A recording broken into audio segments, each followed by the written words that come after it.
Today our topic is brake master, the front brake master. Look at this now. This one almost doesn't have any pressure. See? But when you give a little pump few times, it will have. See, now it already has. Let's compare how it should be from that motor to this one. Let's check. See, this has very good pressure. So this is what we want to happen in the other bike. So let's do it. How to fix this problem? Okay, let's check in this one. Open other door.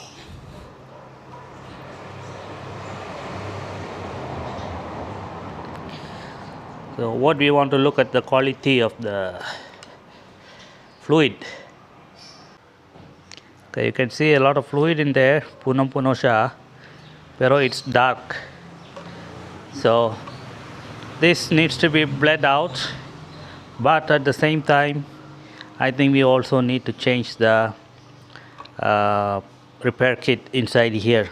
So I want to put back the cover on and then remove the whole thing out.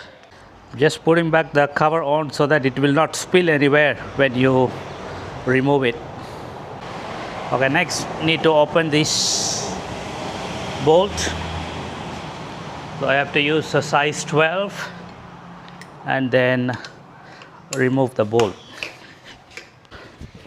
More towel to protect the paint. Okay, that comes off. You have to be careful about these copper washers. Do not lose them. Better yet if you can change it.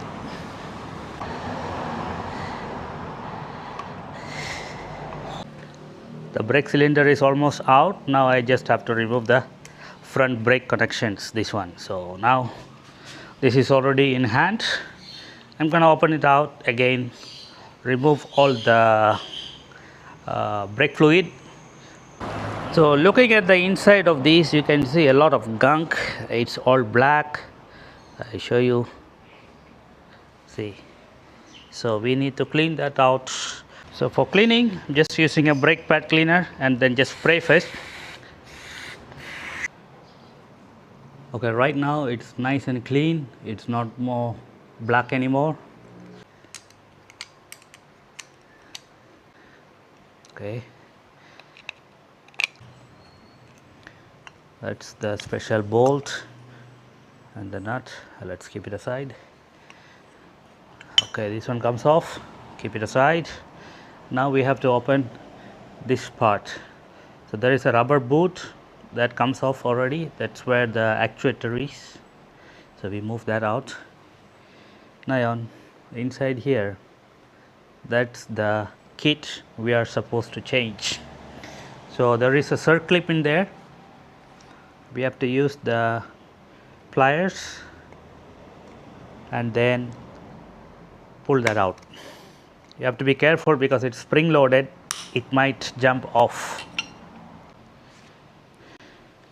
So the circlip is already dislodged, so we can see what is inside.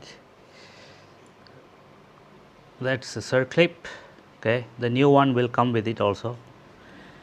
Then we have the piston.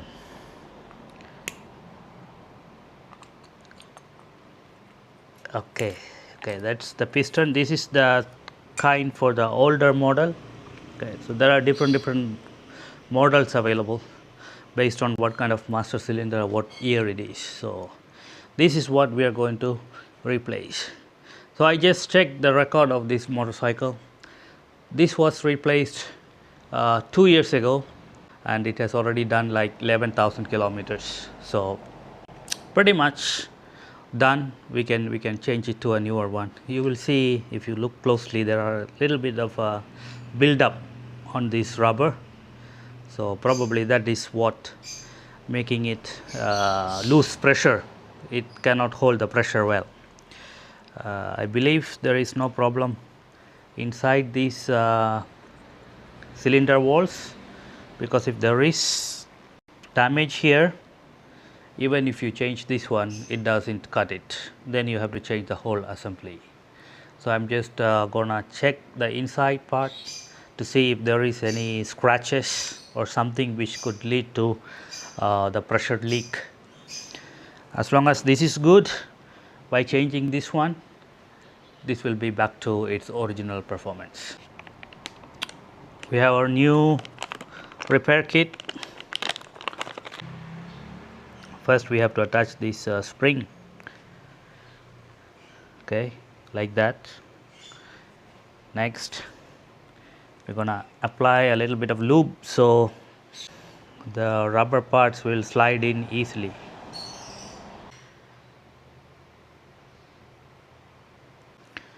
Next step is to insert this one inside here gently, not to fold the rubber, and then just press it.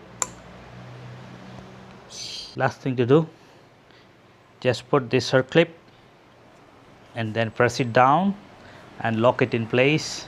Again, same procedure using the pliers. Okay, see? So now the circlip is in place. It locks the piston from jumping out. Good to go. So the assembly is already done, that easy.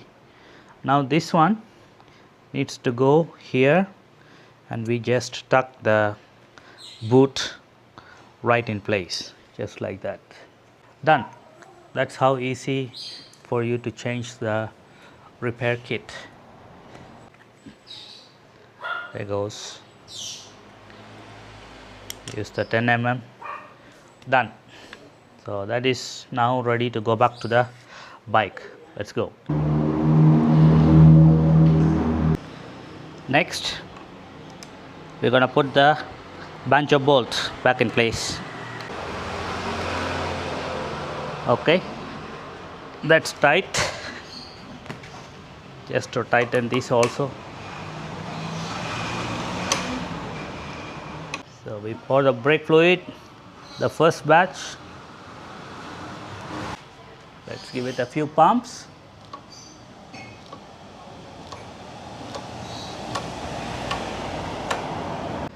So as of now, we have already fitted the newly repaired master pump assembly in the handlebar.